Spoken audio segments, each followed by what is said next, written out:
তোমাদের চ্যানেলে তোমাদের স্বাগত জানাই। প্রিয় শিক্ষার্থী বন্ধুরা, আশা করি তোমরা ভালো আছো। তো আজকে আমরা এই ভিডিওতে আলোচনা করব মাধ্যমিক 2025-এর জন্য পাটিগণিতের মোস্ট ইম্পর্টেন্ট সাজেশন নিয়ে। তো তোমাদের কাছে একটাই রিকোয়েস্ট, তোমরা ভিডিওটি না টেনে শেষ পর্যন্ত ধৈর্য সহকারে দেখো। তো কথা না বাড়িয়ে ভিডিওটি শুরু করা যাক।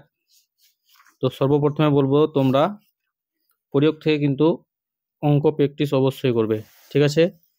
যার জন্য তোমরা তোমাদের বইয়ের পেজ নাম্বার 42 বার করো। 42 পেজে দেখো 3টি প্রয়োগ আছে, প্রয়োগ 25, তারপর এদিকে দেখো প্রয়োগ 26, প্রয়োগ 27। এই 3টি অঙ্ক অবশ্যই প্র্যাকটিস করতে হবে, কারণ দেখা গেছে প্রায় প্রত্যেক বছর প্রয়োগ থেকে অঙ্ক দেয়। প্রয়োগ 44, পেজ 44 থেকে করতে হবে প্রয়োগ 29, প্রয়োগ 30 করতে হবে, ঠিক আছে? আর প্রয়োগ 31। প্রয়োগ 31-এর পরে তোমরা প্রয়োগ 33টা প্র্যাকটিস করবে। এরপরে দেখো কোষে দেখি 2। তো কোষে দেখি 2 থেকে তোমরা প্র্যাকটিস করবে। এখানে দেখো 2 নাম্বারটা, এখানে 8, 9 আর 13 নম্বরটা প্র্যাকটিসের দরকার নেই, 2022-এ এসেছে। এবার তোমরা প্র্যাকটিস করবে দেখো 16 নাম্বারটাও কিন্তু ইনডাইরেক্টলি শুধু কিছু ডেটা চেঞ্জ করে দিয়েছে, এটাও কিন্তু অঙ্ক অলরেডি চলে এসেছে, ঠিক আছে? শুধু নামগুলো আর সংখ্যাগুলো চেঞ্জ করে দিয়েছে, যার জন্য মাধ্যমিক 2025-এর জন্য তোমাদের ইম্পর্টেন্ট হয়ে যাচ্ছে 17, তারপরে এখানে 19, ঠিক আছে? আর 20 নাম্বারটা। তো এই ছিল সরল সুদ থেকে মোস্ট ইম্পর্টেন্ট কয়েকটি গুরুত্বপূর্ণ প্রশ্ন। এরপরে চলে যাব আমরা চক্রবৃদ্ধি সুদ। তোমরা তোমাদের বইয়ের পেজ নাম্বার 100 বার করো। তো 100 পেজে আসে আমাদের চক্রবৃদ্ধি সুদ ও সমাহার বৃদ্ধি হ্রাস। তো মাধ্যমিক 2024-এ চক্রবৃদ্ধি সুদ থেকে কিন্তু এই অঙ্কটা দেওয়া হয়েছে, প্রয়োগ 9, 2024-এ। শুধু ডেটা চেঞ্জ করা আছে, এখানে 30,000-এর বদলে 25,000 আছে, ঠিক আছে? বাকি সব কিছু ঠিক আছে, এই 30,000 জায়গায় শুধু 25,000 আছে। এটা 2024-এ এসেছে প্রয়োগ 9, যার জন্য এটা আর প্র্যাকটিস তো করতে হবে না। তো যেগুলো প্র্যাকটিস করতে হবে দেখো, প্রয়োগ 15 2017 এবং 2020 সালে এসেছে, রিপিট হতে পারে প্রয়োগ 15, যার জন্য তোমরা প্র্যাকটিস করতে পারো। এবার মোস্ট ইম্পর্টেন্ট যেগুলো হয়ে যাচ্ছে তোমাদের, এই যে প্রয়োগ 18, ঠিক আছে? তোমরা তোমাদের বইয়ের পেজ নাম্বার 110-এ পাবে এটা।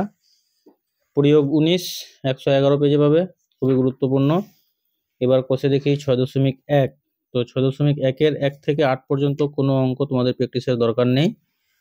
তোমরা এখানে প্র্যাকটিস করবে কি কি, যে 12, 13, তারপর 16, 17, 19, ঠিক আছে? এগুলো কিন্তু প্র্যাকটিস করবে। আর একটা বলতে ভুলে গেলাম, পেজ নাম্বার 112-তে প্রয়োগ 22টা কিন্তু খুবই গুরুত্বপূর্ণ, ঠিক আছে? এটা কিন্তু অবশ্যই করে যাবে। আর দেখো এখানে 25 নাম্বারটা মাধ্যমিক 2019 সালে এসেছিল। তো এই ছিল চক্রবৃদ্ধি সুদ থেকে গুরুত্বপূর্ণ কয়েকটি প্রশ্ন। এরপরে দেখো সমাহার বৃদ্ধি এবং হ্রাস। সমাহার বৃদ্ধি এবং হ্রাস থেকে তোমরা প্রয়োগ একটা প্র্যাকটিস করতে পারো, যেটা প্রয়োগ তোমাদের 28। এরপর দেখি কোষে দেখি 6.2। এখানে তোমরা প্র্যাকটিস করবে 4, 5, 7 আর কি 10 নাম্বারটা, ঠিক আছে? খুবই গুরুত্বপূর্ণ। আর এই পেজে দেখো 2023 সালে 15 নম্বরটা এসেছিল। এবার তোমাদের খুবই চান্স আছে 13 নম্বরটা প্র্যাকটিস করে যাবে। এরপরে চলে যাব আমরা অংশীদারি কারবার। 2024-এ অংশীদারি কারবার থেকে কিন্তু কোনো অঙ্ক দেওয়া হয়নি, যার জন্য এবার কিন্তু 100% অংশীদারি কারবার থেকে তোমাদের অঙ্ক দিবে, ঠিক আছে? তো অংশীদারি কারবারটা তোমাদের আছে 198 পেজে।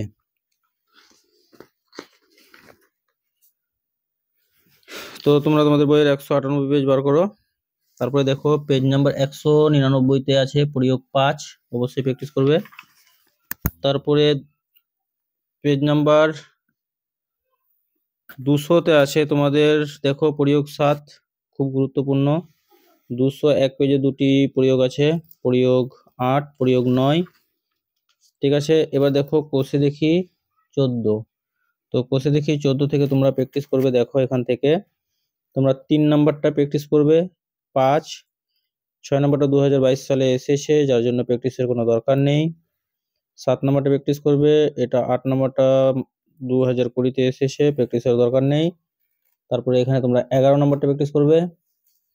এরপরে দেখো এই সাইডে একটি মোস্ট ইম্পর্টেন্ট প্রশ্ন আছে, যেটা এবার কিন্তু মাধ্যমিক 2025-এ আসবে, এই যে 12 নম্বর অঙ্কটা। এছাড়াও তোমরা 13টাও করবে আর 15 নম্বরটা করবে, এটা 19-এ এসেছে, দরকার নেই। তো এই ছিল তোমাদের মোস্ট ইম্পর্টেন্ট পাটিগণিতের কয়েকটি সাজেশন। তো তোমাদের যদি ভিডিওটি ভালো লাগে অবশ্যই ভিডিওটিতে একটি লাইক করবে, কমেন্ট করবে এবং ভিডিওটি বন্ধুদের মধ্যে শেয়ার করবে, আর চ্যানেলটা তো সাবস্ক্রাইব করবেই। ঠিক আছে, তো ভিডিওটি ছিল এই পর্যন্তই, ধন্যবাদ।